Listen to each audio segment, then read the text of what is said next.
Bonjour mes amis, nous allons parler de pervers narcissiques aujourd'hui et une question qui me revient très souvent en commentaire dans cette chaîne YouTube, c'est est-ce que les pervers narcissiques savent pourquoi ils sont en colère?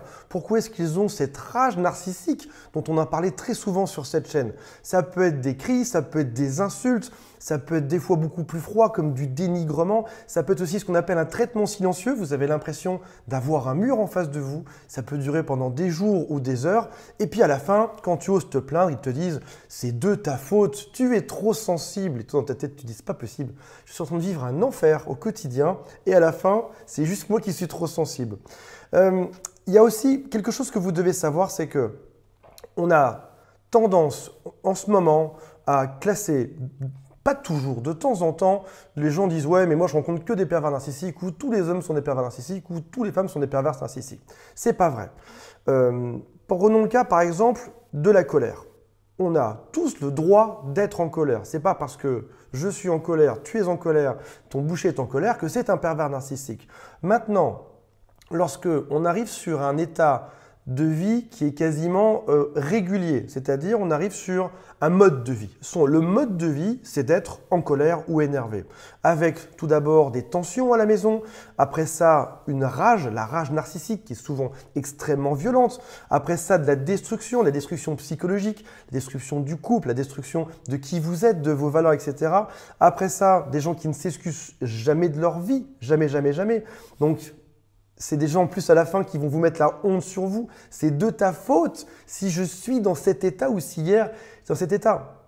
Et quand tu te retrouves à vivre ça pendant des mois, quand tu as de la chance, des années ou des dizaines d'années quand tu as moins de chance, on peut penser qu'il y a un problème. Il y a réellement un problème. Et on va parler de ça aujourd'hui et on va se demander si ces personnes-là savent vraiment dans quel état elles sont ou si elles sont juste victimes de ça et qu'elles ne s'en rendent même pas compte. Ou si peut-être elles ont cette rage en elles, mais qu'elles font semblant d'avoir cette rage. C'est ce qu'on va découvrir aujourd'hui. Avant de démarrer, je vous rappelle que vous pouvez vous abonner.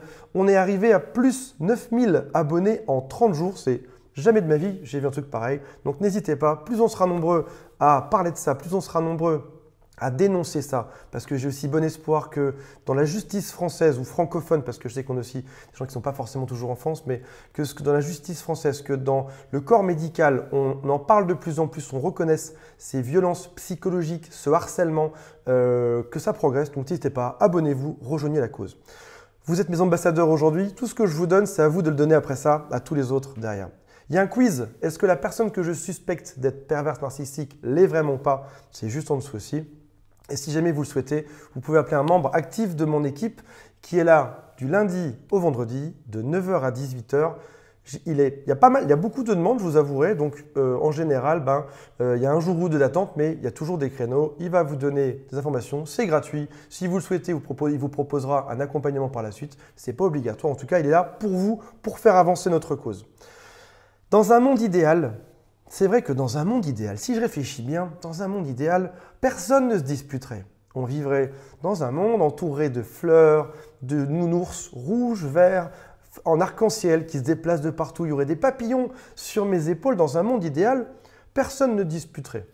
Et les 2-3 fois où on le ferait, on s'excuserait vite. On chercherait la meilleure solution, mais attendez, est-ce que le monde idéal, c'est vraiment comme ça? Non, malheureusement, il y a toujours des tensions. Sauf qu'il y a certains profils qui sont un peu plus sensibles à ce genre de colère, à ce genre de tension. Est-ce que vous voyez, si vous suivez mes vidéos, vous devez voir de qui je parle. Je vais parler des HP, haut potentiel, HPI, HPE. Je parle des gens qui sont empathes de manière générale. Je sais que vous n'aimez pas beaucoup les étiquettes, moi non plus, mais utilisons ce qu'on a devant nous pour mettre en tout cas pour donner des concepts. Tous ceux qui sont dépendants affectifs, tous ceux qui sont codépendants, tous ceux qui sont hypersensibles, ce sont des gens qui ont du mal, moi le premier, on a du mal avec la colère, avec la violence verbale, avec les gens qui nous ignorent. On est beaucoup plus sensible à ça. Ça veut dire que ça va venir déstabiliser notre environnement et tout d'un coup, quand on a quelqu'un qui explose en face de nous, on se pose des questions. Ce qu'on veut, c'est rétablir le calme. On est prêt à tout, à faire des sacrifices, voire même à aller jusqu'à faire des choses qu'on n'aurait jamais fait en temps normal, mais pour que ça se rétablisse, si c'est une somme d'argent, si c'est des services en plus, si c'est prendre sur soi, si c'est oublier ses propres besoins, on va aller le faire. Et finalement, le pervers narcissique comprend vite que la colère, peut devenir un outil de manipulation. Si jamais je suis à côté d'une personne qui est hypersensible, qui a une audition qui est beaucoup plus fine que les autres, et que je lui crie dans les oreilles, et que je lui dis, si tu veux que j'arrête de crier, donne-moi de l'argent, donne-moi quelque chose, et qu'elle le fait, je vais vite comprendre que cette personne, on peut abuser d'elle comme ça. Le pervers narcissique a vite compris que dans nos profils haut potentiel, empathe, dépendant, codépendant, hypersensible, quand il crie, il vient déstabiliser notre environnement. Pour rappel, le pervers narcissique, lui, ne ressent pas grand-chose dans son environnement. Il n'a pas beaucoup de ressentiments, mais il comprend qu'en venant déstabiliser l'autre, on va se plier en quatre pour vite rétablir cet équilibre à la maison. Je vous rappelle que le pervers narcissique, c'est un enfant, un cerveau d'enfant de moins de 6 ans, ou en tout cas dont certaines parties du cerveau se seraient moins développées, en tout cas à 6 ans ça s'arrête à peu près, dans un corps d'adulte. Ce n'est pas pour autant que ce sont des enfants, mais la partie émotionnelle s'est arrêtée à peu près, on estime, entre 5 et 7 ans. Ce sont des gens qui n'ont pas une construction mentale stable. On ne peut pas dire que ce soit des gens qui soient sains globalement dans notre vie. C'est des enfants qui donc du coup ont parfois des caprices, un peu comme on penserait à un enfant qui tape des pieds, qui tape des mains dans une grande surface parce qu'il n'a pas son cadeau. Là, le pervers narcissique, c'est pareil. Il va taper, il va crier, il n'a pas ce qu'il veut, il n'a pas tout de suite. Il n'arrive même pas à gérer ses propres frustrations. Il a besoin de contrôler l'autre, il a besoin de détruire, il a besoin de rabaisser. Un enfant de 6 ans, je pense que potentiellement serait moins nocif, moins dangereux qu'un pervers narcissique, qui a à peu près le même type de cerveau. Parce qu'un enfant de 6 ans peut comprendre, il peut progresser, il peut s'excuser, il peut avancer, il peut commencer à comprendre les dynamiques sociales. Là où le pervers narcissique, dans le développement de son cerveau, s'est arrêté à cet âge-là. Et ça veut dire que si tu arrives à 25 ans, 30 ans, 40 ans, 50 ans, 80 ans, tu n'as toujours pas progressé, il y a assez peu de chances pour que tu comprennes le machin un jour où ça avance. En quatrième point, j'aimerais qu'on parle de l'erreur classique. L'erreur classique que fera chaque dépendant affectif, codépendant, empathe, haut potentiel, hypersensible, n'importe qui a de l'intelligence, que ce soit l'intelligence au sens rapidité de cerveau, d'intelligence émotionnelle, n'importe qui a de l'intelligence et de la sensibilité va poser la question, il va dire « Pourquoi es-tu fâché ?» Alors, pourquoi est-ce qu'il ne faut jamais poser cette question-là? Jamais.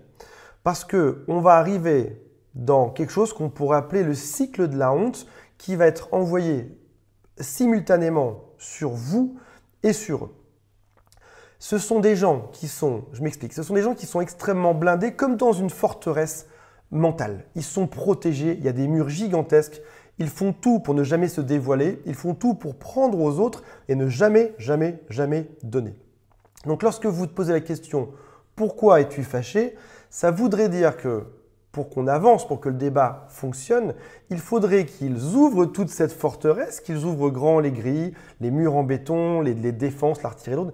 Il faudrait qu'ils ouvrent tout pour vous dévoiler ce qu'ils ont comme problème dans leur plus grande intimité. Ça voudrait dire qu'ils devraient montrer leurs failles. On comprend bien que, si vous avez suivi certaines de ces vidéos ici, le pervers narcissique ne dévoile pas ses failles parce qu'il ne peut pas et parce qu'il ne veut surtout pas. Le pervers narcissique n'a jamais dévoilé ses failles. Il vous a écouté pendant toute la phase de lune de miel au début, il vous a appris par cœur, il vous a posé toutes les bonnes questions pour vous connaître. Lui n'a jamais rien donné, ou en tout cas il n'a jamais rien révélé d'exploitable pour qu'on puisse l'utiliser ou le manipuler, ou même ne serait-ce que juste le connaître. Donc ça veut dire que quand vous posez la question « Pourquoi es-tu fâché ?», là où une personne normale va se livrer, va dire « Voilà, écoute, qu'est-ce qui ne va pas, Antoine? J'ai mal au ventre. Qu'est-ce qui ne va pas? Je suis fatigué de la veille. Qu'est-ce qui ne va pas, Antoine? Tu m'as dit une phrase il y a 5 jours, ça m'a fait de la peine. » Là, on en discute, on comprend. Mais ça implique de se livrer, de dire un peu ce qui est au fond de nous, de livrer une sensibilité, de livrer des détails de notre vie. Ça veut dire aussi livrer nos failles. Ça veut dire arriver à livrer des choses qui nous font de la peine parfois. Mais comme le pervers narcissique ne se sent jamais en sécurité, comme il a mis une forteresse mentale autour de lui, il n'ira jamais révéler la chose. Donc, on arrive dans un cycle de la honte pour lui où il ne peut pas révéler ça, il ne sait même pas le faire, il ne l'a jamais appris, il ne sait pas le faire, il a tout fait pour pas qu'on rentre dedans, où lui ne répondra pas. Et on va arriver simultanément dans le cycle de la honte sur nous, où il va tout nous mettre dans la figure, il va inventer tout ce qu'il peut pour nous détruire, pour nous rabaisser. Donc, on a les deux simultanément qui vont s'activer. Par exemple, si jamais Dracula avait mis une pancarte devant chez lui et disait dessus au stabilo, il est marqué "Eh oh les cocos, ne me ramenez pas de gousse d'ail, ça me rend pas très bien la gousse d'ail." Qu'est-ce qu'il fait? Dracula aurait livré sa faille suffisamment pour qu'on puisse se détruire. Dracula, c'est une espèce de belle métaphore du pervers narcissique. C'est une personne qui vient te sucer le sang au maximum et qui te rejette une fois que tu es tout vidé ou tout gris. Si jamais Dracula disait attention, la lumière me détruit, l'équation marcherait plus. Tu restes Dracula parce que tu caches tes failles, tu veux que le moins de gens possible le sachent et du coup tu te fais passer pour un monstre.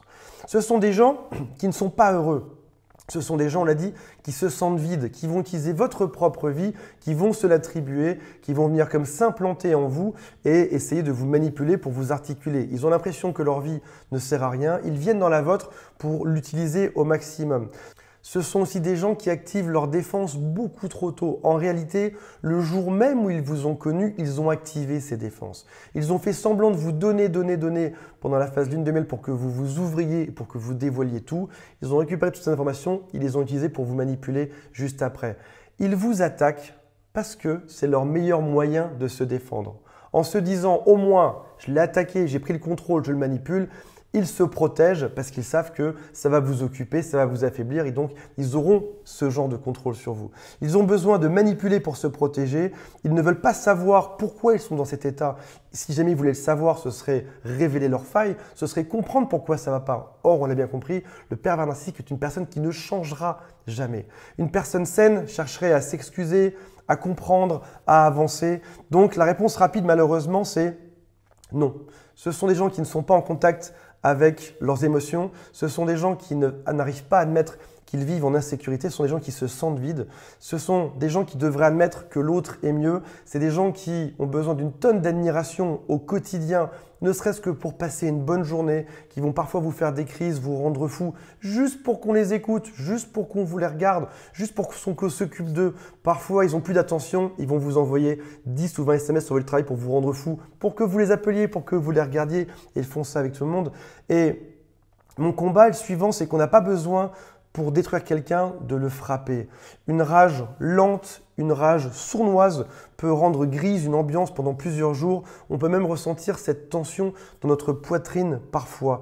Et c'est en ça qu'on parle, que les gens me disent parfois, est-ce que le mot pervers narcissique existe vraiment ou pas? Est-ce que c'est une mode ou pas? Déjà, j'en suis convaincu à 100%.